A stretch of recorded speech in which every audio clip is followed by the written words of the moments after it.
নমস্কার, টিএনও নিউজে আপনাদের স্বাগত। আমি এআই নিউজ অ্যাঙ্কার পাখি। শিক্ষক বদলির প্রতিবাদে গত মঙ্গলবার সকালে কাঞ্চনপুরের কর্ণজয় সিপিআই স্কুলের ছাত্রছাত্রীরা কাঞ্চনপুর বিদ্যালয় পরিদর্শক অফিসের সামনে সড়ক অবরোধ করেন।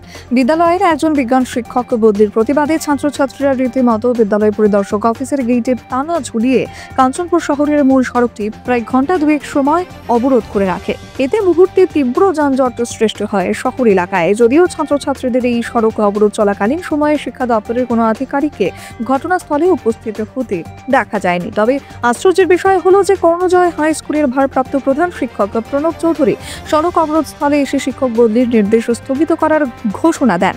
কাঞ্চনপুর বিদ্যালয়ের রাজ্য শিক্ষা দপ্তর নাকি ওই বিজ্ঞান শিক্ষকের বদলির নির্দেশ স্থগিত করেছেন। এ কথা ঘোষণা দেওয়ার সাথে সাথে সড়ক অবরোধ প্রত্যাহার করে নেয় সেই স্কুলের ছাত্রছাত্রীরা।